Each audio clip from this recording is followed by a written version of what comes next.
الحمد لله نحمده ونستعينه ونستغفره ونؤمن به ونتوكل عليه ونعوذ بالله من شرور أنفسنا ومن سيئات أعمالنا من يهد الله فلا مضل له ومن يضلل فلا هادي له ونشهد أن لا إله إلا الله وحده لا شريك له ونشهد أن سيدنا ومولانا وحبيبنا محمدا عبده ورسوله الحمد لله وكفى والصلاة والسلام على رسوله المصطفى وعلى عباده الذين ارتضى ومن بهداهم اهتدى وبآثار أهل المدينة اكتفى أعوذ بالله من الشيطان الرجيم بسم الله الرحمن الرحيم إذا زلزلت الأرض زلزالها وأخرجت الأرض أثقالها وقال الإنسان ما لها يومئذ تحدث أخبارها بأن ربك أوحى لها يومئذ يصدر الناس أشتاتا ليروا أعمالهم فمن يعمل مثقال ذرة خيرا يره ومن يعمل مثقال ذرة شرا يره۔ میں پناہ مانگتا ہوں اللہ کی مردود شیطان سے۔ شروع کرتا ہوں اللہ کے نام سے جو بڑا مہربان سب پر رحم کرتے۔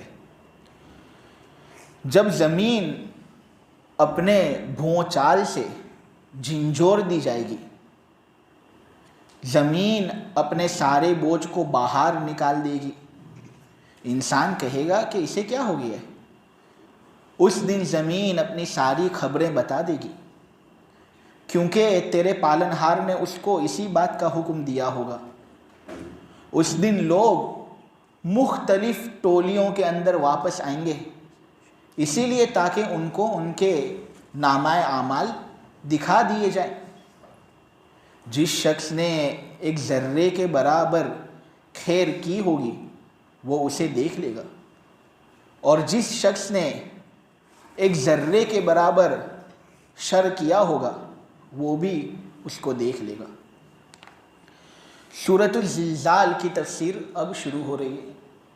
اس سورت کا نام زلزال بھی ہے، اسی طرح بعض مفسرین اس سورت کو کہتے ہیں سورہ زلزلہ، بعض مفسرین اس سورت کو کہتے ہیں کہ یہ سورت ہے اذا زلزلت الارض زلزالہا۔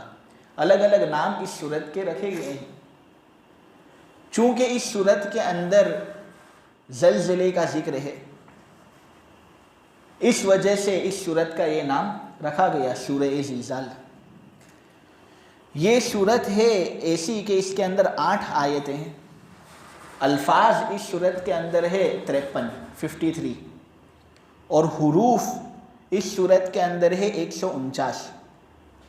میرے عزیزو، اتنی مختصر سورت ہے 8 آیت کی، لیکن پالنہار کا اتنا بڑا فضل ہے کہ اگر کوئی آدمی اس سورت کو پڑھتا ہے تو چونکہ اس سورت کے اندر ہے 149 حروف، تو ادنا اخلاص والا بھی ہوگا اس کو اجر ملے گا 1490 1490 اجر اس کو ملے گا اس مختصر سورت کو پڑھنے کے نتیجے میں۔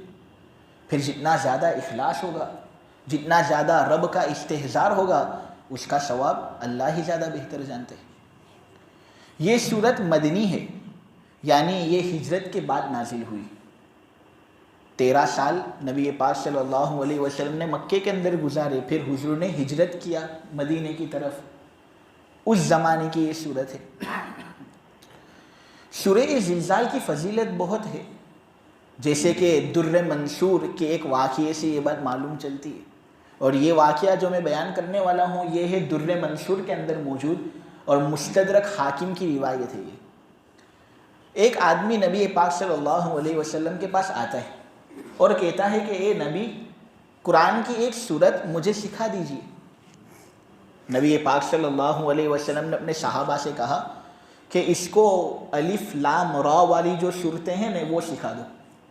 وہ آدمی گھبرا گیا کہ اللہ کے نبی، میں مختصر صورت سیکھنا چاہتا تھا، آپ نے صحابہ کو کہہ دیا کہ الف لام را والی صورتیں مجھے سکھا دو، وہ تو بڑی طویل صورتیں، میں برا ہو چکا ہوں، میرا حافظہ بھی کافی کمزور ہے، زبان بھی لڑکھڑاتی ہے، آپ کچھ تخفیف کر دیں میرے لیے۔ نبی پاک صلی اللہ علیہ وسلم نے کہا کہ ٹھیک ہے بھائی، اس کو حامیم والی صورتیں بتا دو۔ حامیم والی صورتیں الف لام را والی صورتوں سے مختصر ہوتی ہے، آسان بھی ہوتی ہے، یہ سیکھ جا تو۔ وہ آدمی کہتا ہے اللہ کے نبی یہ بھی بہت لمبی ہے، یعنی یہ صورتیں یاد کرنا بھی کافی مشکل ہے، آپ ذرا ہلکا کر دیجئے مجھ پر بوجھ۔ نبی پاک صلی اللہ علیہ وسلم نے کہا ٹھیک ہے بھائی، اس کو سورہ زلزال سکھا دو۔ 8 آیتوں پر مشتمل صورت ہے، مختصر صورت ہے۔ وہ آدمی خوش ہو گیا کہ فقط 8 آیت کی صورت، چلو میں اس کو یاد کرتا ہوں اور اس کے مضمون پر میں عمل کروں گا، میں اس میں نہ کمی کروں گا نہ زیادتی کروں گا، اے اللہ کے رسول میں اس پر عمل کروں گا۔ نبی پاک صلی اللہ علیہ وسلم نے اپنے صحابہ کو دیکھ کر کہا کہ اگر اس نے سورہ زلزال پر عمل کر لیا نا تو یہ آدمی ایسا ہے کہ اس کو دین کی سمجھ حاصل ہو گئی، اس لیے کہ سورہ زلزال کے اندر جو مضمون ہے اگر کوئی آدمی حقیقت میں اس کو سمجھ لیتا ہے نا تو دین کا نچوڑ اس کو سمجھ میں آ جاتا ہے۔ یہ ہے اس سورت کی فضیلت۔ اور فضیلت بھی ہے، ترمذی کے اندر ہے کہ سورہ زلزال تعدل نصف القرآن، آدھا قرآن کے برابر ثواب سورہ زلزال رکھتی ہے۔ یعنی اگر کوئی آدمی سورہ زلزال پڑھ لے تو آدھا قرآن کو پڑھنے کا جو ثواب ہے نا وہ ثواب اس کو فقط سورہ زلزال کو پڑھنے سے ملتا ہے۔ تو آدمی کو چاہیے کہ اپنی نمازوں کے اندر سورہ زلزال پڑھے، آدھا قرآن جیسا ثواب، تو یہ تو بہت بڑی بات ہو رہی۔ اور آدھا قرآن کیوں کہا گیا سورہ زلزال کو؟ تو مفسرین نے اس کی وجہ بھی لکھی۔ وجہ یہ لکھی ہے کہ دیکھو، قرآن کے اندر جتنے بھی مضامین ہیں یا تو وہ دنیا پر مشتمل ہے یا وہ مشتمل ہے آخرت پر۔ چونکہ سورہ زلزال کے اندر آخرت والا مضمون ہے تو دنیا اور آخرت یہ ہے 100% قرآن کا، جب اس کے اندر آخرت والا مضمون ہے تو 50% ہوا نا۔ اس وجہ سے یہ سورہ زلزال آدھے قرآن کو پڑھنے کا ثواب ہے اس کا، ترمذی کی روایت ہے۔ پھر اسی طرح قرآن کی دیگر صورتیں بھی ایسی ہے کہ جو بہت زیادہ ثواب رکھتی ہے، جیسے کہ سورہ کافرون۔ سورہ کافرون کے بارے میں آتا ہے کہ چوتھائی قرآن یعنی قرآن کا 25% اگر پڑھنا ہو کسی کو، وہ بھی مختصر ٹائم میں، تو سورہ کافرون پڑھنے سے آدمی کو وہ ثواب حاصل ہو جاتا ہے۔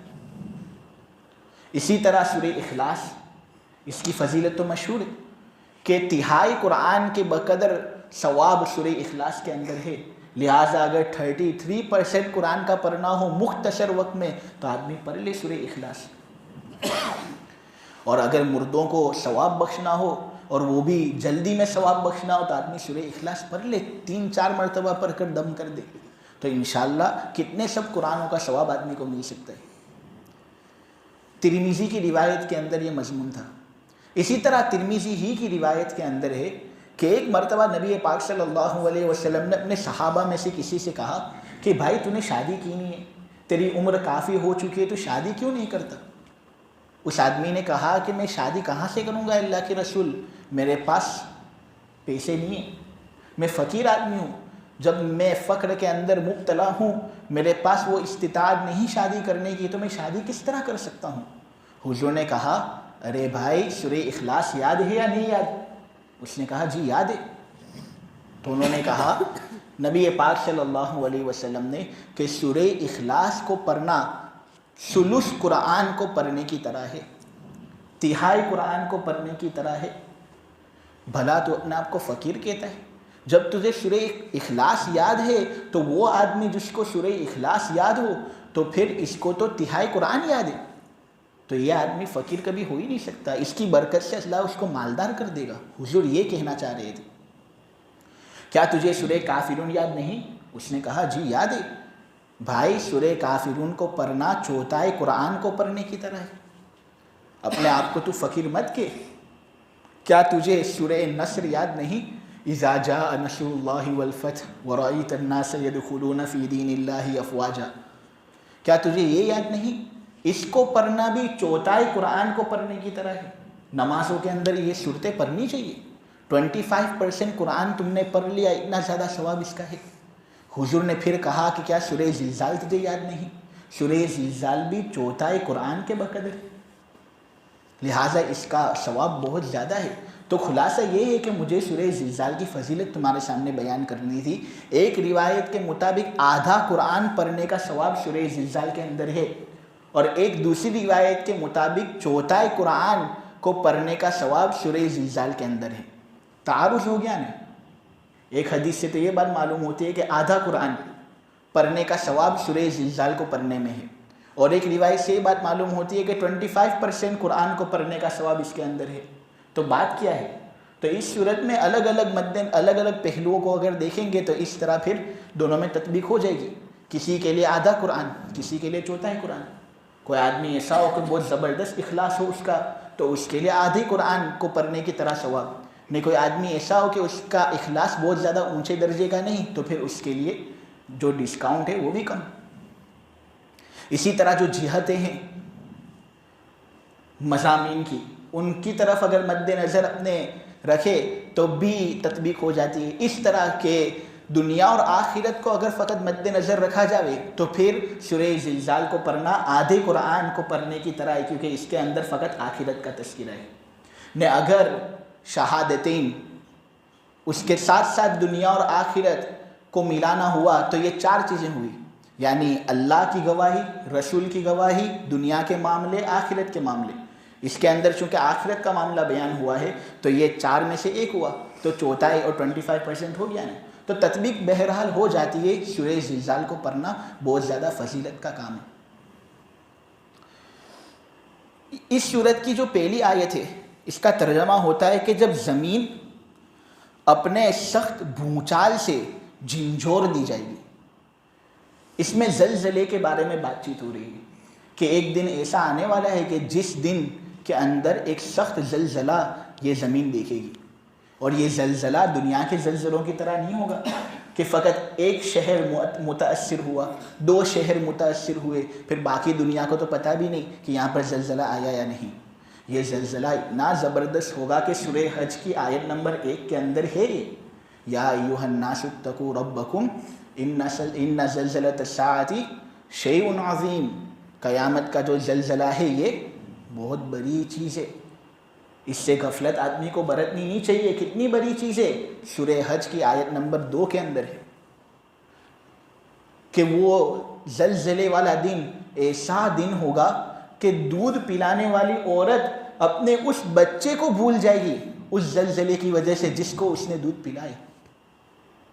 حاملہ عورت اس زلزلے کی سختی کی وجہ سے اپنا حمل وضع کی جو مدت ہے اس کے مکمل ہونے سے پہلے ہی اس کو جن دے گی. لوگ نشے کی حالت کے اندر ہوں گے حالانکہ انہوں نے کوئی نشے کی چیز پی ہوئی نہیں ہوگی، یعنی نشے میں نہیں ہوں گے حقیقت میں، لیکن پھر بھی ان کی حالت نشے آور والے لوگوں جیسی ہوگی. یہ ہوگا قیامت کا دن کا زلزلہ جو ایک دن اس دنیا کو دیکھنا ہے. ویسے تو صحیح قول کے مطابق یہ جو زلزلہ جو ہوگا یہ 2 ہوں گے، یعنی یہ 2 مرتبہ سور پھونکا جائے گا. اس میں سے جب پہلی مرتبہ سور پھونکا جائے گا اس کے نتیجے میں یہ زلزلہ ہوگا. اللہ تبارک و تعالیٰ اسرافیل علیہ السلام کو حکم دیں گے. ایک درمیان کی بات یہ بھی کہہ دوں کہ اسرافیل کو اسرافیل کیوں کہا جاتا ہے معلوم ہے؟ اس لیے کہ یہ 2 لفظوں سے بنا ہوا ہے. اسراف ایل، عبرانی زبان میں ایل کہتے ہیں اللہ کو اور اسراف کہتے ہیں برباد کرنے کو. چونکہ یہ اللہ کے حکم سے تمام کائنات کو برباد کریں گے نا، اس وجہ سے ان کو اسرافیل کہا جاتا ہے. تو خیر 2 مرتبہ سور پھونکا جائے گا. جب پہلی مرتبہ سور پھونکا جائے گا نا تب یہ زلزلہ آئے گا. مشرکین خصوصاً مشرکین مکہ نبی پاک صلی اللہ علیہ وسلم سے یہ سوال کرتے رہتے تھے کہ متی ھذا الوعد ان کنتم صادقین، یہ قیامت کے بارے میں تم ہمیں دھمکایا کرتے ہو، قیامت کے سلسلے میں تم ہمیں ڈرایا کرتے ہو، تو یہ کب آئے گا؟ سورہ ملک کی آیت نمبر 25 کے اندر ہے اسی طرح سورہ قیامہ کی آیت نمبر 6 کے اندر ایان یوم القیامہ، قیامت کا دن کب آئے گا؟ تو اللہ تبارک و تعالی نے جواب کے اندر یہ صورت نازل فرمائی کہ قیامت کا وقت کب ہے یہ مت پوچھو، تمہیں قیامت کے بارے میں جہالت ہے تو قیامت کے احوال پوچھو، قیامت کے احوال کچھ اس قدر سنگین ہیں۔ اب سوال پیدا ہوتا ہے کہ قیامت کا وقت جب پوچھا گیا تو اللہ کو کیا بتانا چاہیے جواب میں؟ وقت۔ لیکن قیامت کا وقت پوچھا جا رہا ہے اور اللہ تبارک و تعالی جواب کے اندر قیامت کے احوال ہمارے سامنے بیان کرتے ہیں، ایسا کیوں؟ تو یہ جواب اعلیٰ اسلوب الحکیم کہلاتا ہے، حکیمانہ جواب اس کو کہتے ہیں۔ چونکہ اللہ تبارک و تعالی نے قیامت کے علم کو اپنے ساتھ ہی مخصوص رکھا ہے، نہ نبی کو بتایا کہ قیامت کب آئے گی، نہ جبریل کو بتایا کہ قیامت کب آئے گی، جیسے کہ حدیث جبریل کے اندر ہے۔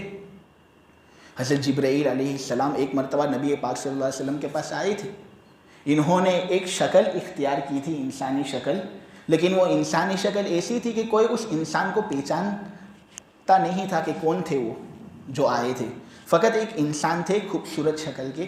وہ نبی پاک صلی اللہ علیہ وسلم کے پاس آ کر پوچھتے ہیں مساء، قیامت کب آئے گی؟ نے قیامت کیا چیز ہے؟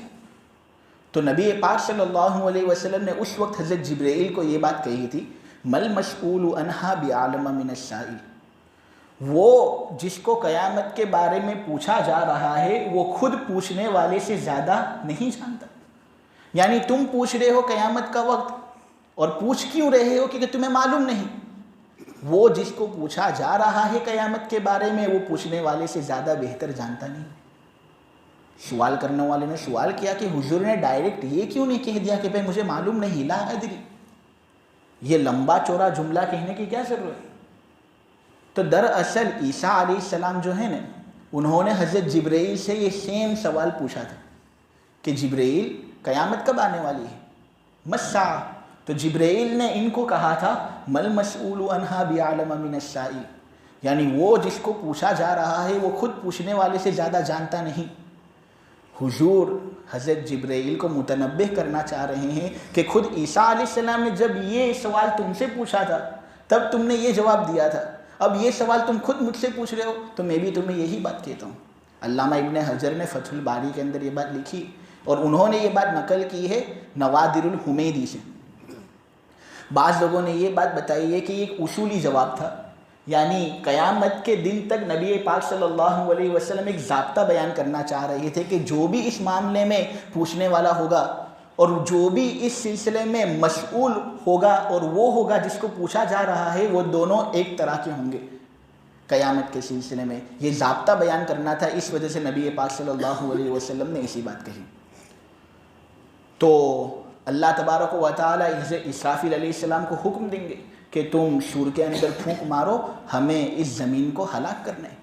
اب کیفیت اس سور کے پھونکے جانے کی مفسرین نے کچھ اس طرح لکھی ہے کہ پہلے جو سور کی آواز ہوگی نا وہ بالکل نرم آواز ہوگی، اور نرم آواز ہوگی اور پھر دھیرے دھیرے وہ بالکل تیز ہوتی چلی جائے گی، یہاں تک کہ اتنی زیادہ تیز ہوگی کہ تمام چیزوں پر متاثر ہو کر ان کو برباد کر دے گی۔ یہ آواز، یہ سور کی آواز ہوگی۔ یہ سور کے ذریعے سے جب اللہ تبارک و تعالیٰ پہاڑوں کو، زمین کو، دریاؤں کو، تمام چیزوں کو جب ہلاک کر کے رکھ دے گا نا تو پھر ملک الموت اللہ تبارک و تعالیٰ کے سامنے حاضری دیں گے۔ ابو ہریرہ کی روایت ہے یہ، اور یہ روایت ابن ابی دنیا نے احوال کے اندر بیان فرمائی ہے۔ تو ملک الموت پھر اللہ تبارک و تعالیٰ کے دربار کے اندر حاضری دیں گے اور کہیں گے کہ اے اللہ، یہ آسمان تو نے بنایا، یہ ہلاک ہو گیا، یہ زمین تو نے بنائی، یہ ہلاک ہو گئی، یہ لوگ جو یہاں پر چلتے تھے پھرتے تھے یہ ہلاک ہو گئے، فرشتے جو آسمان کے اندر تھے یہ سب ہلاک ہو گئے، اے اللہ اب کیا کرنا ہے مجھے؟ تو اللہ تبارک و تعالیٰ کہیں گے کہ اب کون باقی ہے؟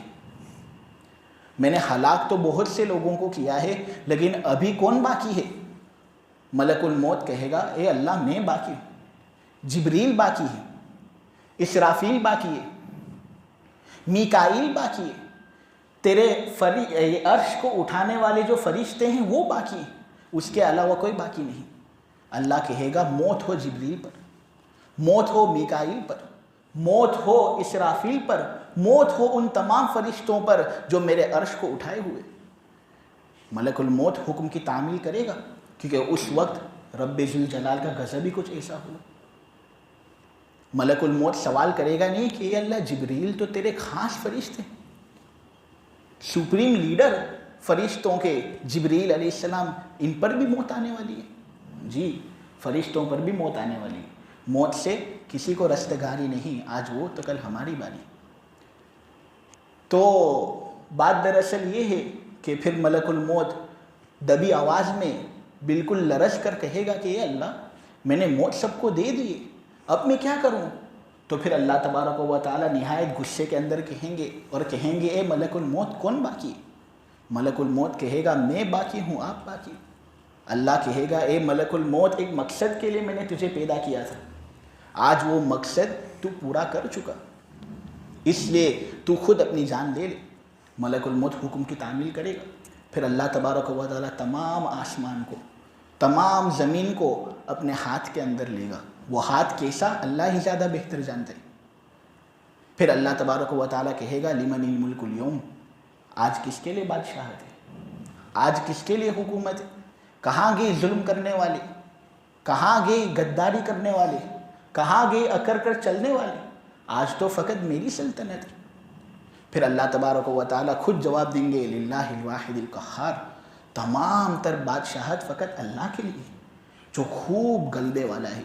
نہ پھر اللہ تبارک و تعالی فرشتوں کو واپس زندہ کریں گے، اسرافیل علیہ السلام کو واپس زندہ کریں گے اور ان کو کہیں گے کہ واپس سور کے اندر پھونک مارو، اور یہ پھونکنا پہلی مرتبہ جو پھونکا تھا نا اس سے زیادہ سخت ہوگا، اور اس کے ذریعے سے جس طرح پودے جو بکھر جاتے ہیں نا موسم سرما میں، اور وہ پھر جب گرمی کا موسم آتا ہے تو واپس اگتے ہیں، اسی طرح اس وقت مردے واپس اگیں گے اور اللہ تبارک و تعالی کے یہاں پر حاضری دیں گے۔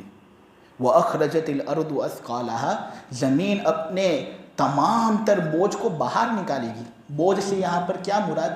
بوجھ سے یہاں پر مراد مردے بھی ہیں، نے بوجھ سے یہاں پر مراد خزانے بھی ہیں، کہ آج انسان مارا مارا پھرتا ہے اس زمین کے خزانے کو نکالنے کے لیے۔ اسرائیل بھی فلسطین پر حملہ کر رہا ہے اسی وجہ سے کہ فلسطین کے اندر یہ زمین کا سونا ہے، اویل فلسطین کے اندر خوب ہے، اسرائیل وہاں پر قبضہ بٹھانا چاہتا ہے اسی وجہ سے تاکہ وہ اس خزانے کو اپنے قبضے کے اندر لے لے۔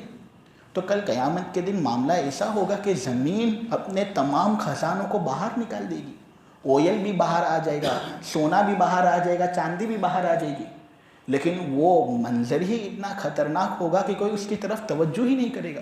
دراصل خزانے کو نکال کر اللہ تبارک و تعالیٰ کا مقصد یہ ہوگا کہ یہ ہے وہ خزانہ جن کے لیے تم دن رات کوششیں کیا کرتے تھے، جن کے لیے تم دن رات محنتیں کیا کرتے تھے، آج یہ تمہارے سامنے پڑا ہوا ہے لیکن تم اس کی بالکل بھی عزت نہیں کرتے، تم اس کی طرف بالکل بھی کوئی توجہ نہیں کرتے۔ کیوں؟ معاملہ ہی اس دن کچھ ایسا سخت ہوگا۔ اسی لیے میرے عزیزوں ہمیں چاہیے کہ ہم ہمارے اعمال کی اصلاح کریں، گناہوں سے توبہ کر لیں۔ رمضان کا مہینہ بہت اونچے درجے کا مہینہ ہے، ہم اس مہینے کی عبادتوں کو وصول کریں اور اس کی قدر کریں۔ مولانا اشرف علی صاحب تھانوی نے اپنی جو ملفوظات ہوتے ہیں ان کے اندر ایک واقعہ لکھا ہے، اور اس واقعے کے اندر یہ بات ہے کہ ایک آدمی تھا جس کی ایک گوڈاؤن تھی، اس کے اندر وہ اپنا سونا چاندی اور جواہرات ہیرے وغیرہ جو تھے وہ رکھتا تھا۔ اب اس زمانے میں ہوتا یہ تھا کہ بینک ہوتے نہیں تھے، اس لیے اگر کسی آدمی کے پاس زائد مال ہوتا تو اسی طرح اس کو گھر کے اندر جگہ بنانی پڑتی تاکہ وہ اس مال کو اس میں جمع کر سکے۔ اب وہ یہ سلسلہ کرتا اور خوب مال اس نے جمع کیا۔ اب جو گوڈاؤن اس کا تھا نا اس کے اوپر ایک تالا تھا، اور وہ جو کمبینیشن تھا اس تالے کا وہ فقط اسی کو معلوم، کسی دوسرے کو معلوم نہیں۔ تو یہ کرتا یہ تھا کہ روزانہ رات کو جاتا نیچے اور وہ کمبینیشن کھولتا اور اپنے جو مال ہیں اس کو گنتا، بس شوقیہ طور پر، جیسے کہ قرآن کے اندر ہے نا جمع مال وعددہ، مال جمع کرتا ہے پھر گنتا رہتا ہے۔ اب کیوں گن رہا ہے؟ تیرے پاس تو خرچ کرنے کے لیے پیسے ہیں، بس شوقیہ طور پر لوگ گنتے ہیں اس لیے، تو وہ شوقیہ طریقے سے گنتا رہتا سب مال۔ اب ہوا یہ کہ ایک دن وہ گوڈاؤن کے اندر گیا۔ اب میں نے یہ بات بتائی تھی کہ وہ کمبینیشن جو لوگ کا ہے نا وہ فقط اسی کو معلوم تھا، تو یہ کھولتا ہے اور اندر جاتا ہے لیکن پھر دروازہ باہر سے کوئی بند کر دیتے۔ اب یہ آدمی چلا رہا ہے اور خوب وحشت کے اندر ہے، اور سوچ رہا ہے کہ میرے پاس اتنا زیادہ مال ہے، اتنا زیادہ جواہرات سونا چاندی میرے پاس ہے، لیکن اس کے ذریعے سے مجھے بالکل بھی کوئی فائدہ پہنچ نہیں رہا، اس لیے کہ یہ جو تالا لگا ہوا ہے اس تالے کو کھولنے والا فقط میں ہی ہوں، کوئی کھول نہیں سکتا۔ مولانا اشرف علی صاحب تھانوی فرماتے ہیں کہ اسی طرح روتا روتا وہ آدمی انتقال کرے گا۔ تو میرے عزیزوں، یہی بات بتانی ہے کہ یہ دنیا کی جو زندگی ہے وہ چند روزہ زندگی ہے، ہم اس کی رنگینیوں میں اپنا رنگ کیوں لگائیں؟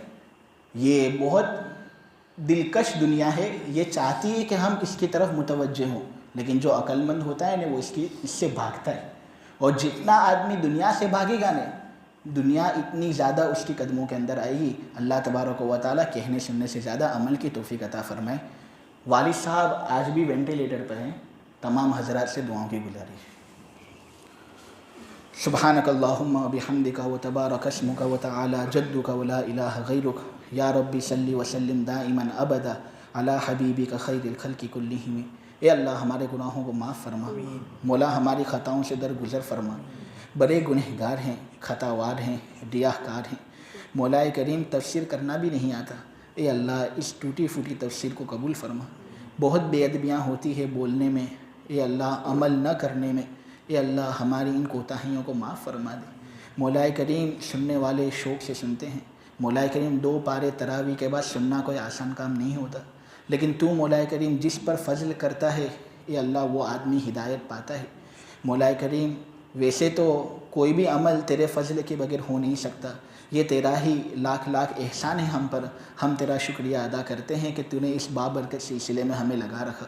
اے اللہ قبول کر، رد مت کرنا، بے شک ہم سے بے ادبیاں اور کوتاہیاں ہوتی ہے مولا کریم، لیکن کبھی بھی رد مت کرنا۔ مولا کریم جو ہمارے بھائی ہاسپٹل وغیرہ کے اندر ہیں اے اللہ ان کو جلد سے جلد رہائی نصیب فرما، انہیں شفائے کاملہ عاجلہ مستمرہ سے نواز۔ مولا کریم فلسطین کے اندر جو لوگ پریشان ہیں اے اللہ ان کی پریشانیوں کو دور فرما۔